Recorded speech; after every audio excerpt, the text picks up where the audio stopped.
This is The Change Position, episode 166. Hey folks, welcome back to another episode of The Change Position. This is your host, Dr. Kevin Cuccaro, with Dr. Amazeballs herself, Melissa Katie, my other co-host, and our returning guest, Dr. Navin Goyal. Dr. Goyal is an anesthesiologist by training, but we're not going to talk about anesthesia so much today. If you did, you need to cut out in session one where we talked about his physician journey and why he went into that.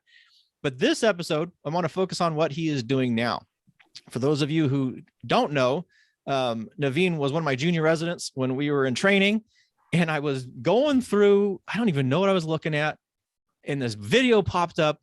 The Chicago Bulls, some venture capital fund was doing something. I was like, what is that? And then I saw, that's Navin. So I reached out and I'm like, hey, Navin, how you doing? We haven't talked in years. And you messaged back really quickly. It was great to hear from you. And then I had to ask, here's this guy doing all this stuff with angel investing, venture funds, all this finance things. He's obviously doing videos with NBA teams. I'm like, Navin, how did you do this? And were you doing this in residency? Because I don't remember you doing anything on the side when we were in the OR. And I'm going to let you answer that. So when did you start finding all these interests that we're going to kind of explore where you are now? But really, this is not necessarily in medicine anymore. So how did you kind of, after you had been medical director, how did this stuff develop, and how did you get all these interests? Yeah, so I started doing some investing after I caught up, in private practice. So I'm now a medical director at one of our hospitals. I'm a partner at my private practice, and things are settling down in the sense of learning curve. And so I finally caught up on some income where you finally feel like you have money to invest. And up until then, I didn't feel that way. So I was looking for some investments. I started with some real estate, and it was an okay experience. I know there's a lot of different types of projects and people you can work with, but I ended up doing it with a couple of friends into a few local projects. And I see the value of real estate, but I think I wanted to learn and get my feet wet in a very large way. I needed to learn more. And as we were, discussing before, it's this journey of continuous learning that at least gives me energy. I didn't know it at the time. I know it crystal clear now. And so medicine and leadership as a medical director, I felt like I had learned a lot, and now it was routine. So what next? And so after real estate was a little bit dry for me, I ended up doing some angel investing, investing in some early stage companies and startups. This was in Columbus in 2014, 2015. So kind of early in the startup community in Columbus, but there was great purpose-driven, passionate entrepreneurs who were leaving comfortable nests or comfortable careers and pursuing these passions. And so I got exposed to that energy. I got exposed to that risk, and I got exposed to the excitement of investing into that. And so that's what started, my whole venture capital route. So I got to interrupt you there because it kind of reminds me a little bit of that South Park episode where it was something like underpants, like lesson 1, steal underpants, 2 was question mark, and then 3 was profit, right? Yep. Because what we're jumping over here is something is you are interested in venture, you're interested in entrepreneurship. And there's a lot of physicians out there, I would say now, that are interested in investing, and they're interested in entrepreneurship. So the question I have is where were you exposed to this? How were you exposed to this? And what were those first kind of forays into the field? Because it's not like you can just go down to the 7-Eleven. You have to be around these people and put yourself in these environments. So how did that happen for you? Yeah, so I ended up, I'm going to go back to 2014 when I had an opportunity to start a company. And being an anesthesiologist, there was a few dentists who were doing high-end cosmetic dentistry that said, what would it take for me to bring an anesthesiologist to my office and enable sedation of some sort? And of course, I asked a million questions, and so did my 2 close friends who were also anesthesiologists. We ended up meeting somewhere and started poking around and just saying okay, well, how does this work? What do you do here? And eventually we came to something which said, you know what, let's figure this out. So we decided to start a company that was just going to be run by us three anesthesiologists and start to go to dental practice to enable anesthesia. And what that entails is, okay, we know the anesthesia part, but we know nothing else. We don't know about starting a company. We don't know about pricing. We don't know about insurance. We don't know about ordering supplies. So it's really that journey that started alongside with already starting to invest in some entrepreneurs that brought me full fold into the entrepreneurial ecosystem. Going downtown here in Columbus, going to a few people I knew who were running an accelerator, meeting with some other entrepreneurs saying, how did you do this? How did you do this? So I was in sponge mode. And so that was the drive. But during that drive to build this company, I got inspired by a lot of different entrepreneurs, and many of them were looking for funding. And so it was really like, okay, we were fortunate enough to self-fund it was called SmileMD, the mobile anesthesia company. But there were so many other entrepreneurs who had great, not just ideas, but business models and traction, but they needed fuel for them to continue going. So me being an angel investor, people already knowing that I was involved in investing, me being a social person, I got approached by multiple people, said, I want to get involved in this investing, like, let me know. And so myself and my eventual co-founder of my VC firm, Loud Capital, was already helping entrepreneurs build their companies and also was looking for funding. So me and him decided to start an angel fund, and that was in 2015. So that is, I want to unpack that a little bit here, because there's a couple of things that I think are really, really key for people who may not necessarily gravitate to the learning as quickly as you, because it sounds like you're a quick learner and you're a doer, which is a huge thing. So it sounds like, if I was going to say, well, how would you model this for if I was a listener? You have somebody, you are now outside in private practice. You have a very stable and very good income, which most physicians will have, depending on their group and depending on the specialty. But overall, if you're looking at the population, you picked a niche that was very similar to what your knowledge base was. So if you were approached by somebody who was dentist, they're looking at providing anesthetic services, which is your expertise. So now the learning came around all the non-anesthesia aspects to it. And by then going into that environment where you're now looking at, well, how do we need to learn the business stuff? Then you were actively searching for either an accelerator or business mentors. Is that about correct there? Yeah, good summary. Okay, so if you were a non-anesthesiologist, you're basically doing the same thing: is find what your expertise is, an unserved niche that's related to that. And if you already have expertise in that medical aspect, what you are now learning is the business standpoint. And it's by finding those business or asking those business questions, puts you in that environment where now you could see other business opportunities. Am I right there?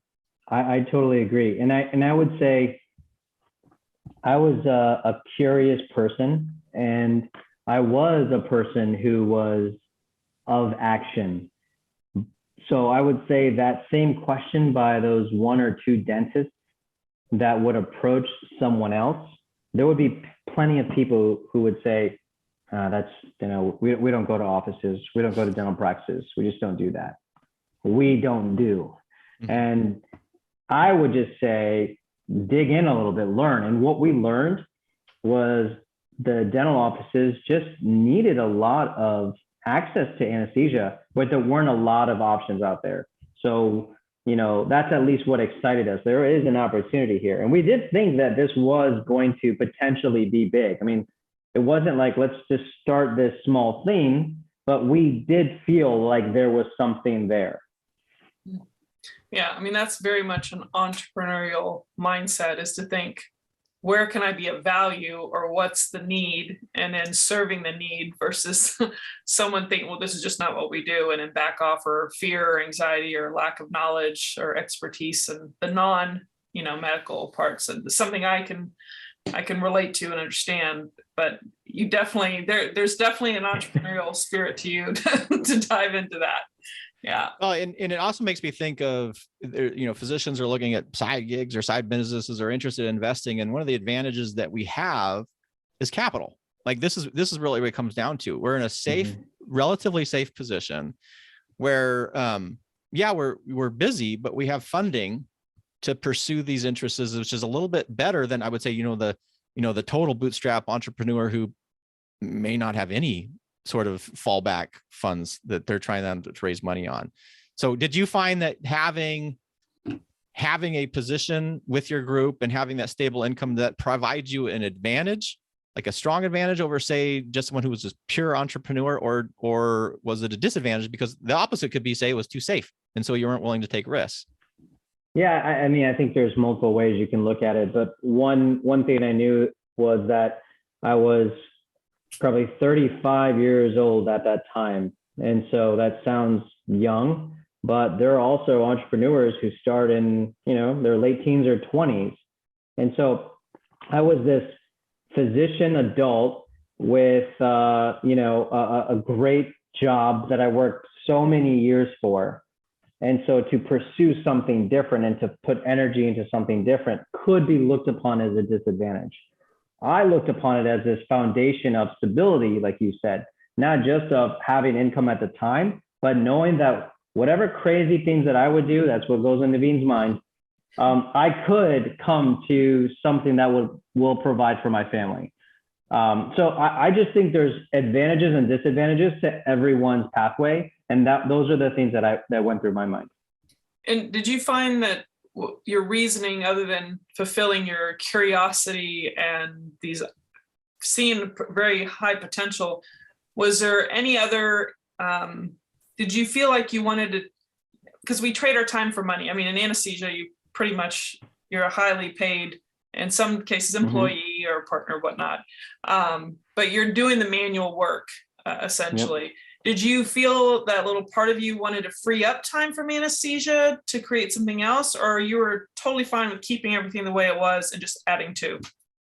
I believe I felt I had a ceiling. I believe I was working hard, but I wasn't working towards building something. Gotcha. And, I think the training and learning was constantly building myself towards something. And suddenly I'm at my private practice, and several years later, I'm doing well financially, but I'm spending time today to take care of patients.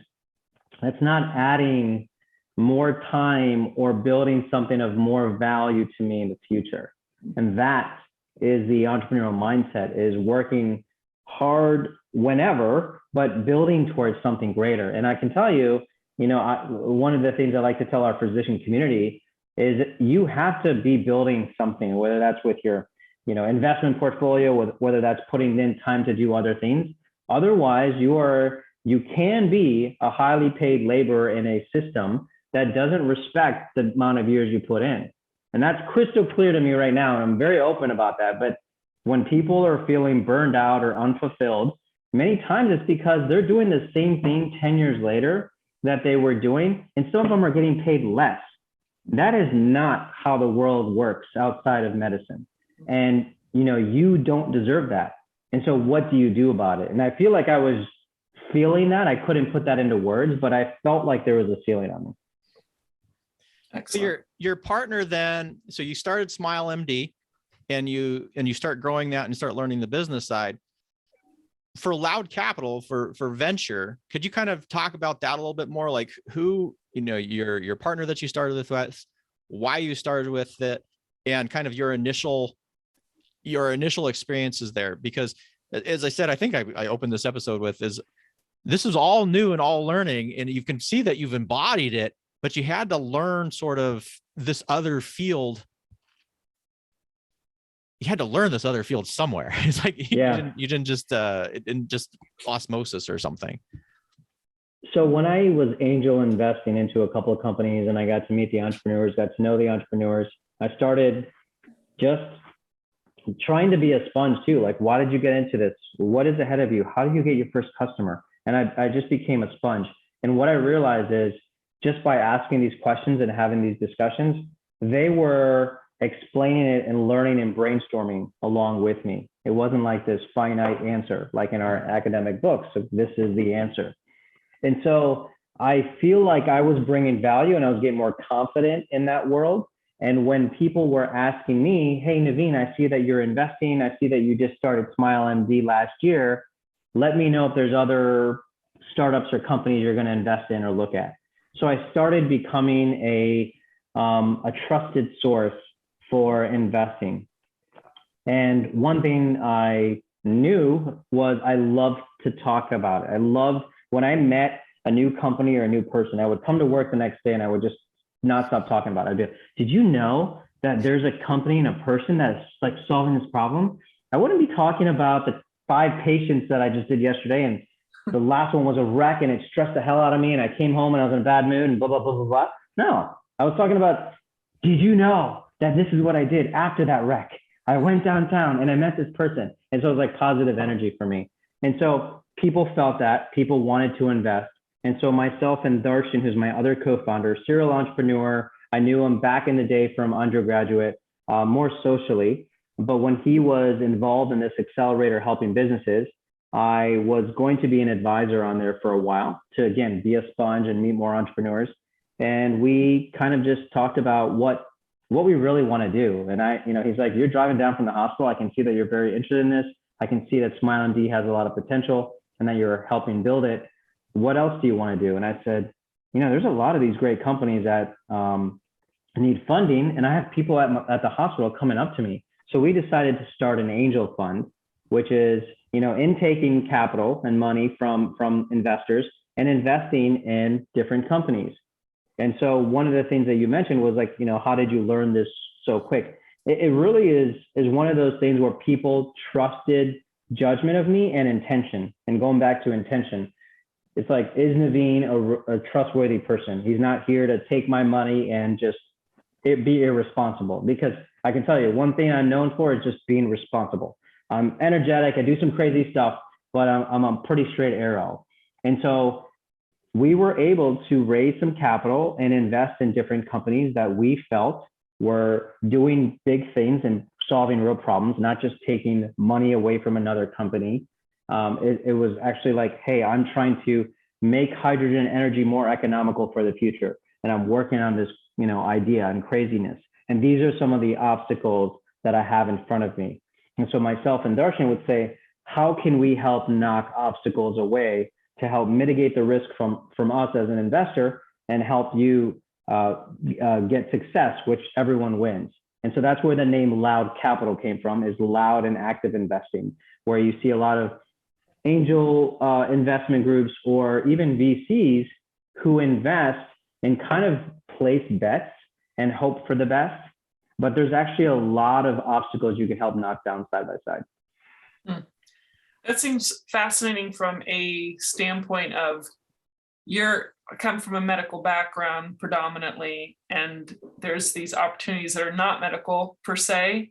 And there's so much, there's a certain amount you have to understand to see if it's a wise investment. So I would think that you're always cued for like wanting to be a sponge, because every opportunity creates more things to learn.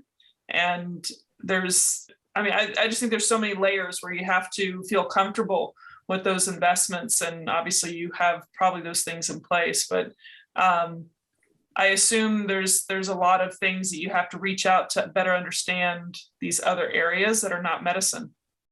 Yes, but one thing I'm going to tell you that I think is really important to our physician community especially, is whatever our personality is, we are now in a field that we don't have to take big risks. We made it, we've worked hard, and we're making really big decisions, and we don't need to take big risks. Also, we're used to a library of information and utilizing that information, coming out to a decision that we think is best for the patient and the family and let's call them the stakeholders. What you need to accept is there's a lot of fields and industries that do not have that level of expertise or need to have this library of information to make a decision. Now, once you accept that and you realize that there's a lot of people taking these risks of unknown, getting comfortable, being uncomfortable, that is a set of clarity that will allow you to do many more things. And I realized that early on, that we're doing diligence on these companies. We're talking to them. We're trying to knock down obstacles. But in the end, is there risk? Absolutely. And if you talk to 10 different VCs, there might be 10 different answers, and there might be, I'm going to give you my whole diligence process and I'm going to give you my track record. That's fine. In the end, you are taking a risk. There's mitigated and calculated risk, but you are taking a risk. And I feel comfortable doing that. And I think I have in the past. Again, going in medical school and going on a stage to sing in front of 200 of my classmates where I never sang, that's a little crazy, right? So maybe it's like been in my blood for a while, but I feel like that's what needs to be taught to people, is that it's not like I know a crap load more than the next person, but I really am, again, good intentions and doing everything I can to learn what I need to learn to help represent my investors. Yeah. And would you say just only invest what you're willing to lose? Or do you not like that? In venture as an investor, I no longer feel like I need to say that, because that's why there's venture funds where you have multiple companies in one. But when people reach out to me and say, I want to angel invest, I want to invest in this one company, I absolutely tell them that. Yeah. Gotcha. So I have two things there. The first one, to kind of unpack that, what we were talking about a little bit there between taking and going, mitigating risk and being able to absorb large amounts of knowledge. It almost seems like there may be a potential tension there from a physician of analysis by paralysis. Yep. Where they're trying to mitigate all risk, because that's really what medicine we've kind of done in a lot of ways. We don't want to take any risk, while going into entrepreneurship where there is risk and is acting on imperfect knowledge. So was that kind of what the balancing act? Is that sort of what you're talking about? And that's where you're seeing struggles with physicians who may want to enter into entrepreneurship or think about funding? Was this over analysis versus being able to move with imperfect action? I do. And I can tell you that analysis by paralysis or paralysis by analysis, whatever the order is, the paralysis is higher risk to you in your mind than moving forward on the unknown. Like that, to me, you can put it on my tombstone. That literally is what I've realized. So if you're not doing anything and you're overanalyzing, and I've met a lot of physicians from around the world, mainly people who reach out. There are so many people who don't end up moving forward on something. And that's my message: move forward. And it's okay if the room is a little dark, just move forward. You know, it's something you're going to learn from no matter what. Even if you don't invest, look into it. Although I would encourage someone to invest something into something. It doesn't have to be me, but I'm sitting on money and I just don't know which deal I should go on. And so for me, it's just about educating them, but I really hope that they move forward on something because I know they're going to learn a ton from it. I love that. Great. Yes. And so important, particularly speaking of somebody who is a very powerful analyzer personally. Sure. I wouldn't say that the second part, and I do think this is another really key piece, is you move back to Columbus where you grew up and you had roots. How much of that relationship role then influenced what you were doing? Because was there a strong entrepreneurial community where your undergraduate friends or colleagues or people that you've grown up with in this? Did that provide the environment, do you think, that helped spark this as well? Versus say someone who ends up in, I'm going to make fun of North Dakota. North Dakota, I'm sure you're wonderful and I'm sure you have some entrepreneurs there, but maybe you're in South Dakota or North Dakota? A town that may not have this diverse entrepreneurship. How did that environment influence you? Yeah, I think that helped a little, but I will say in 2022, whether you're in a small town, first of all, like North Dakota is booming. There's a lot of inflow and activity going there. There's no longer any excuses. And, when we started in 2014, maybe there was social media, but it wasn't big. Now you have access to learning entrepreneurship. You have enough role models and mentors out there that can be in a different city that are encouraging you to do these things. So no excuse. At some point, it does come on you. And, there wasn't a huge, crazy active community in Columbus at the time. It was just starting, and I still went and found it. So I put a lot of my decision making and things that I move forward on a drive to almost find it. I wouldn't just say it was like this random one opportunity in 10 years and I took it and I'm lucky to be here. It's like luck, right?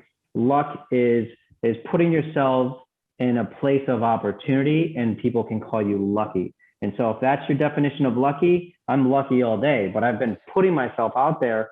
And for what we're talking about right now, the 2 ventures, SmileMD and Loud Capital, there's 8 other things that I moved forward on and puttered out and didn't work out, or, got smacked in the face or got called like, what the heck are you doing? So, and I'd love to talk about those too. So yeah, why don't we? Yeah, let's do it. Where do you want to start? So I think that's basically come down to entrepreneurial failures, right? So and I think that's something that often gets glossed over. All of these people that we see online, and I got to call out that what you said about the opportunity with community with our online is so huge. Our ability to network in this day and age as compared to what it was. Like, I think Melissa and I have talked about that, where people will say, oh, the internet, and there's all this bad stuff. I'm like, are you kidding me? You can now you can be in the middle of nowhere and really get involved with the community and learn, which we couldn't do 50 years ago. We couldn't really do 20 years ago. Heck, 10 years ago might've been difficult, but we can now. But that being said, in particular with social media, people tend to put all their, it makes it look like people are golden children and that they touch everything and everything's perfect. And if you're in that process of struggling and making through, trying to work through this, you're going to fail. And that's an important thing. So what are some of your failures, or what were key failures that you had that now you recognize were great learning experiences? Yeah. And one thing I'll talk about, I'll dive into SmileMD a little bit, which if you look at it right now and what we went through, I think it's really important. So let me go over that. SmileMD, us 3 co-founders started it. It was a true side gig. We're all 3 at private practices in anesthesia. And we had a few dentists who approached us. We started the company. 6 months later, we did our first case. By the way, we realized that our contracts were pretty strict. We could not do the anesthesia ourselves. So what was intended to, do our own anesthesia ended up creating a company and a process for other anesthesiologists to do shifts on. And that changes how you look at the company. It changes how you set up things, how you have a process. Hey, make sure we do this and this and this, and you have to educate people on it. But we started that, and it was so slow. I mean, you need to get insurance, you need to order supplies. All we did was, after work, we would call people, try to get business, outside of a couple of dentists who needed us once a month. I'm just making this up. That doesn't really even pay for what you need. Mm-hmm. So we did this for a while and we were excited. And then the honeymoon period goes down. You're like, okay, this is kind of a pain. We haven't heard from anybody in a while. What are we doing here? So I like to talk about multiple times, at least 3 different times. We said, should we stop? What are we doing? We didn't invest that much money into equipment and paying our insurance. It's not too big a deal. But what we did, which I like to share, is we doubled down and we said, right now, this is a side gig. No one is waking up in the morning and working at SmileMD. No one's working and calling people and going to places and saying, do you need our services? No one's going to different practices and say, what are your needs? So we ended up putting money into the company and hiring a full-time manager. And actually, maybe it was more like, 25, 30 hours a week. But it was someone who used to manage dental practices. And so I like to talk about that decision, because we could have easily quit and it would be nothing. But we decided to say the opportunity is still there. Just because it's slow, it doesn't mean that the opportunity isn't there or that this company is not meant to be. It's probably just the way we're approaching it. So as soon as we started, that helped a lot. First of all, we got a lot of knowledge from the dental world of, wait, you guys are approaching it this way? You guys are approaching it, SmileMD, as an MD's trying to save the dental world. Do you think that feels nice to a dental practice with your client, that you're trying to save the world, right? And in retrospect, it's like, yes, you're right. Like, that is so silly. That's like a horrible marketing way to come in and you're, oh, let me save you. You guys are doing everything wrong. So it's just that learning. And this happened a couple of times. And I like to tell people where we are right now. It's now known as Offer Health, kind of stands for Office OR. So it's enabling procedures in an office to do anesthesia. We are now starting next month, we're going to be at 100 employees. Wow. We're going to be in 5 different states. We've raised funding in our Series A, and we're already looking at our Series B. And we are now recruiting peds anesthesiologists, nurses, paramedics in these 5 states that are applying for full-time jobs. So we have created, we call it, last mile healthcare services. And so we are now going into communities where there are offices and that are seeing patients. And instead of referring those patients that need a procedure to a surgery center or hospital that might be far and right now, obviously very backlogged, but also the procedures that don't need to be in a sterile operating room with the crazy overhead, crazy staffing, let's enable that to be done in an office. And so if you look at an Airbnb model, which is using existing capacity for tourism, et cetera, we're using existing capacity in communities that are far, far, far away from hospitals or medical centers, and we're enabling the procedures to be done. And so we have a very good provider experience. So if you're an anesthesiologist, no one likes to go off site. No one, right? Oh my God, it's dark. My machine's not there. So it's us. It takes 3 anesthesiologists to co-found a company that's creating that experience to make sure that they have a setup at the office. Like we actually have the equipment, medications all set up there. They see their patient. They have an assistant there. We do full, general anesthesia on kids and adults. So it's interesting what we've done in the field of anesthesiology and innovation, but it is a business model.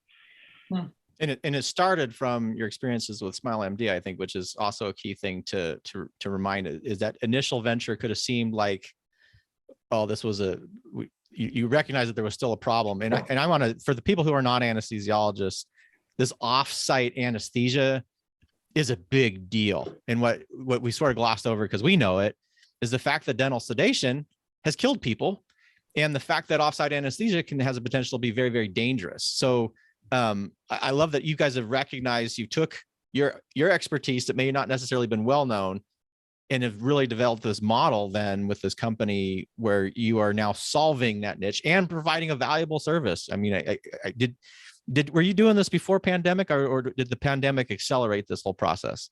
Oh, we were doing this before the pandemic. And just to clarify, this is SmileMD. SmileMD kept going, and it became Offer Health because now we're doing more than just peds dental or dental. But the pandemic has accelerated let's call it the stress test on hospitals and medical systems, and the need to spread out the medical system closer to the home. I think we all kind of know that. And it's now accelerated our demand, but it's also accelerated the openness to try it, right? Just like telehealth, right? Telehealth is now I can reach anyone who has internet access, right? And I don't need to be there physically, but when they need on-site services, that's where we're really coming in. And that's, that takes a lot of planning and logistics. I mean, if you look at supplies, we have a logistical hub where we store our medications and temperature control and our equipment, and we got to make sure every case is the same. And then we put it out. I mean, we're in 5 states, so you can imagine logistically the healthy challenges we have. And then to be able to recruit a paramedics, nurses, anesthesiologists right now. And now as we go into different lines, we'll be, recruiting different specialists, gastroenterology, et cetera. So this is kind of a whole platform model of healthcare services. And, it does take physician input. Obviously, we founded it. We have a governing board, so we do peer review. What I used to do in my hospital, we now do for office-based procedures, which I can tell you does not happen. And so how do you visit what you can optimize and what you can learn from and continue that? So that's like the proud processes we have enabled and implemented in the company. So I'm going to break one of the rules that I have with interviews here. I'm going to ask a very specific question that a lot of people is burning up and it's just killing me.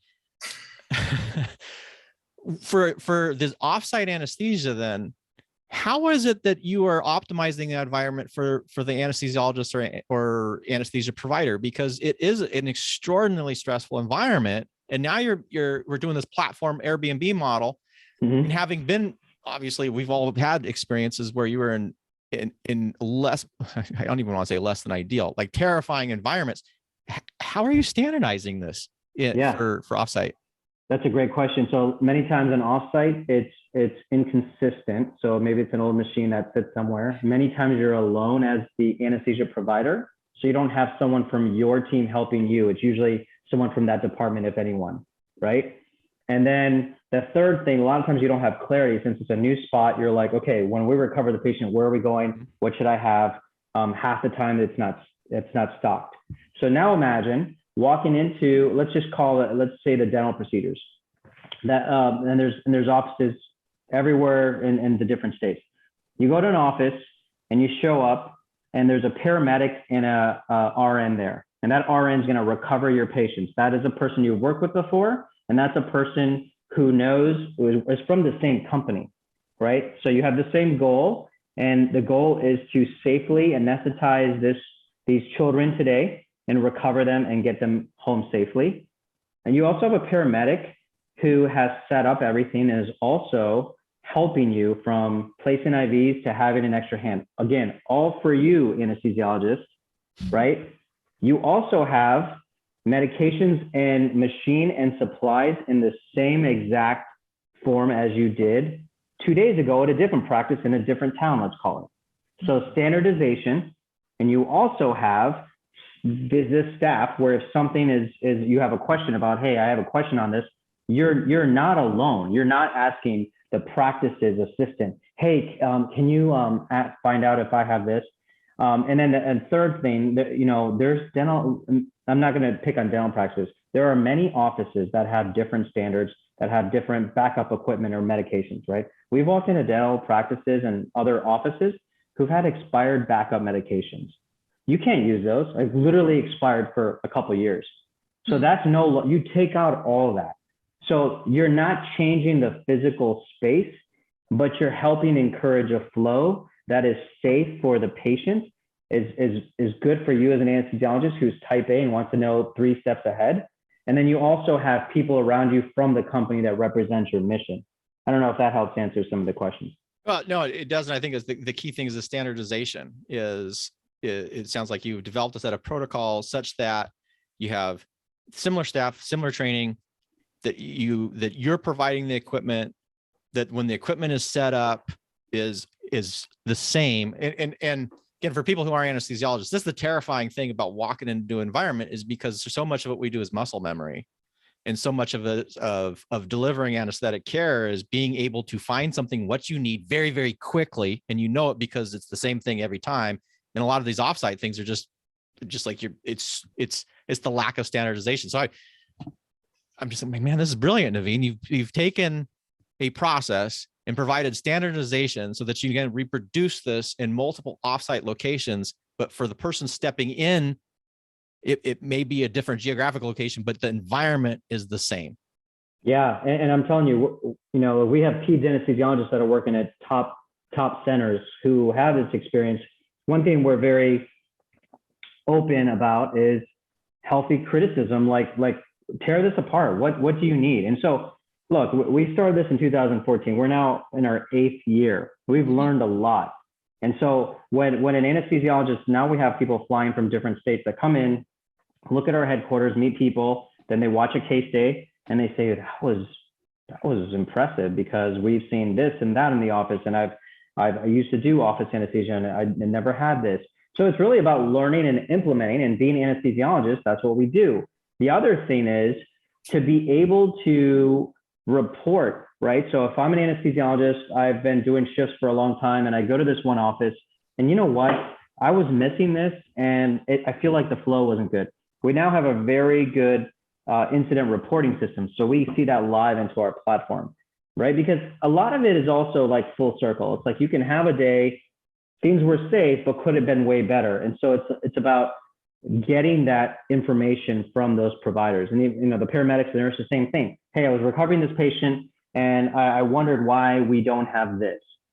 And I think, us on this podcast here can appreciate that. It's really just about continuously improving it. Yeah. Oh, all of that's wonderful. I'm wondering, do you personally, as part of the investment or people helping invest in this company and growing it, is the equipment like the ventilator and the cart and all the drugs and all that stuff is all basically something you purchase up front and have it all set up and laid out exactly the same, organized same way? Or is there a buy-in from like the dentist or the other physician that's there? We buy that as a company. Okay. We store it as a company. We do the checks as a company. We have techs, quality control, temperature control, all from the company. So that's where you can take out these small errors or inconsistencies. We don't put the onus on the practices, which I call the clients, and we don't put the onus on the providers of some sort, whether you're the physician, the nurse, paramedic, etc. So it's really just about quality control. Now that's what we do today. If there are other ways to do it, which makes sense, we're going to consider it. But right now that seems to be working very well. And again, we have employed anesthesiologists and we have 1099 anesthesiologists, and same with paramedics and nurses. And so it's really about, hey, what's best for you? What works? But to minimize errors, as we know, as anesthesiologists, that's keeping things consistent and standard are really important. Yeah. And does the EMT bring the equipment and set it up for you to the place? Yep. Okay. Yeah. And we have temperature controlled units in different places. Oh, I see. Okay. We have a logistical hub where all of it's checked. We have people working there. Oh, cool. And then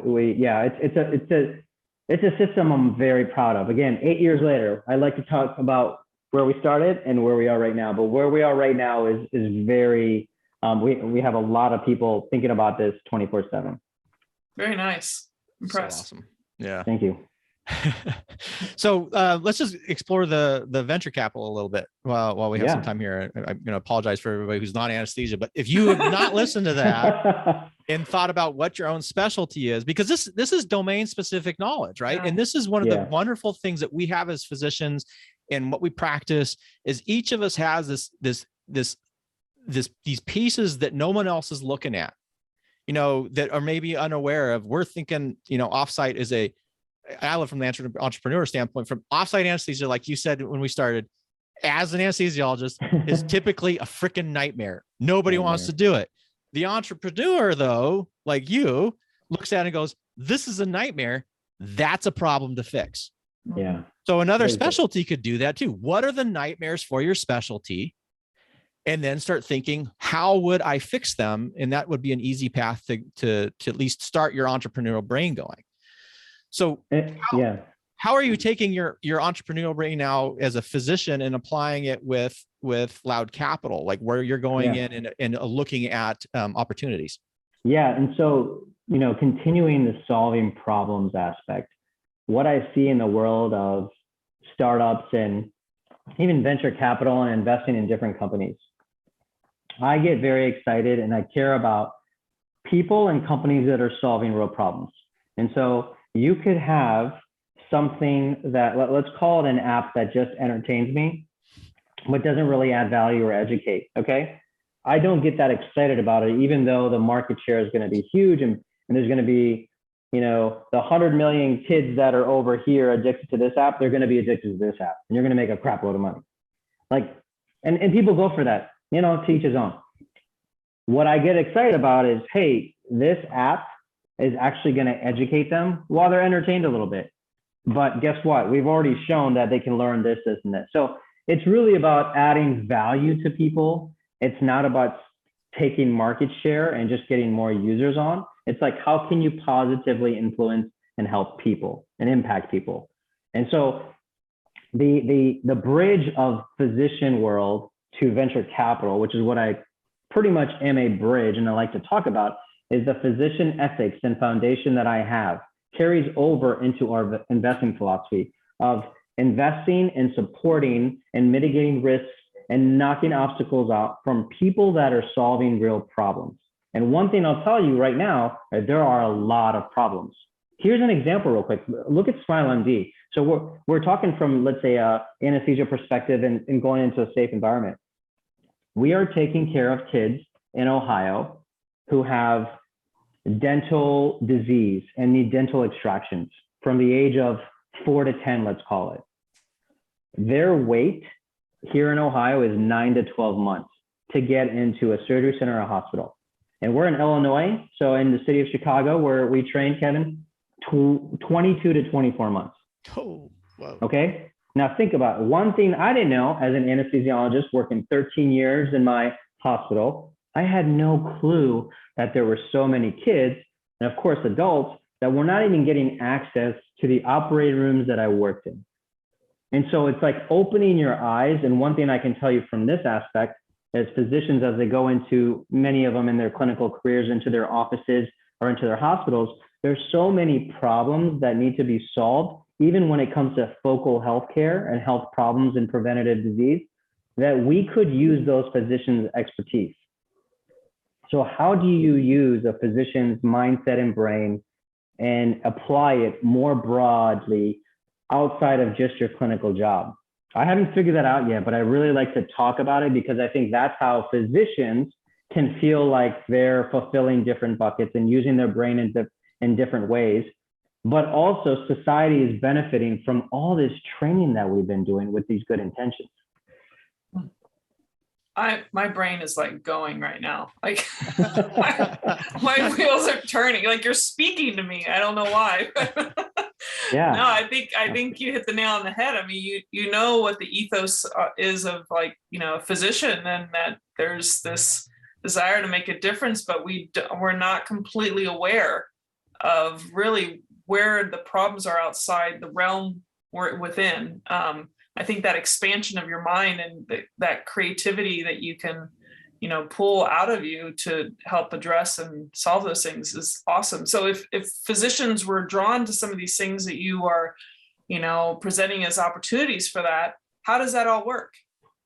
Yeah, so I'm literally figuring that out, and I'm actually helping launch a company next month called Beyond Physician, which is expanding the mindset, learning new skill sets, learning new opportunities. And also, you know, I wrote my whole story in these realizations and things you can do in my book called Physician Underdog, which just got launched. And it's leveraging the underdog mentality to move forward.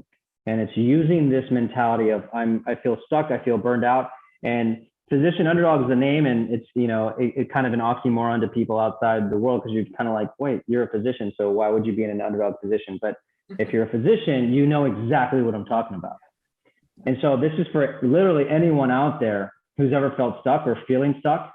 What can you do for yourself to fulfill yourself, which will make the world a better place, because you will be healthier, happier, and the best version of yourself that's helping people around you, which can really be this great domino effect. And that's what I feel I'm here to do now. This is my kind of phase 2 of life, is build and invest in businesses and educate people on being better versions of themselves to fulfill themselves, but also to help others. And that's, to me, that's like the future empowered physician. He's a changed physician. He is a changed physician. and I just love that. Like, cause like Melissa, my brain is like turning, because there are, one of the things is that make me think of is something called the curse of knowledge, where the more you learn, the more you forget what you didn't know. And where you said about all these problems, I can just see physicians out there minimizing this stuff and saying, not thinking, well, everybody knows that. No, they don't. And there's such a great opportunity for leveraging. So I'm super excited. In fact, I just actually put my thing into your Beyond Physician website and registered myself as we were sitting here at Beyond Physician. Let's see, what was the website? BeyondPhysician.com. BeyondPhysician.com. He's very and efficient. Right. Very efficient. I was like, and oh man. That's a personal development platform for learning. It's the tagline is learn, earn, and grow. And so there's abilities to make income on non-clinical things. And what that does is give you confidence and kind of get exposure to what's out there. Learn. So there'll be different courses, free and paid for courses, and people can aggregate their courses on here. This is not just like us putting our own content. This is for everybody. And then the ability to grow, which eventually you can network, you can do social, but in the end, I think there's plenty of that. You know, just like you said, Melissa, early on, I'm a person of action. And so this is for you to take action, to learn and start expanding your own journey and being the best version of yourself. Awesome. Yeah, at first I was like, grow like your bank account. Like, no. Like personal development. Yes, all of it. It all goes together. Grow your knowledge, grow your wealth, grow your health. I mean, all of it. Yeah. I love it. I love it. And I'm sitting here going, man, we could talk to Navin for hours. and I think we say this a lot, but we'll have to have you back on again because there's so much in your story and your experiences and your knowledge base that I think really is like an epitome of a changed physician, like Melissa was saying. So I'm going to name out a couple websites here, and please tell me if any of these are inadequate. But if people are curious about SmileMD, you can go to SmileMDsedation.com, and that provides some background there. That's correct. Then we have BeyondPhysician.com, which we just talked about. We have Loud.vc, which is your VC fund. And then physicianunderdog.com is where they can find your book and more information about that there. Is there anything I'm missing, Navin, since you have your fingers in all sorts of stuff? No, I like to talk and educate people on entrepreneurship, investing, and leadership. And that's where my website, the Physician Underdog, you can find some resources there. You can find the other websites on there. And if you're interested in reading the book, there's access to the book, which literally details step by step what I did and realizations and experiences that I want to pass on to other people. Awesome. Fantastic. I love the commitment to not just enhancing your own personal development, but those around you, and being like a liaison for so many of us that are striving to bridge ourselves into other areas and better ourselves, and like you said, be the best version of ourselves. So thank you again, Navin, for joining us on the Changed Physician. For those of you out there, if you have not heard about the Changed Physician, make sure to check out thechangedphysician.com. You can become a member of the community, whether you're a physician or a physician ally. We'd love to see you there. And of course, don't forget to check out the podcast and all the venues out there, including YouTube for the video version of our podcast, like this one right now. And also check out Instagram or Facebook and our Facebook Lives on the weekend, usually 2 p.m. Central or 12 p.m. Pacific time. So look forward to seeing you in the next episode. Take care. Thank you. Stay well, folks.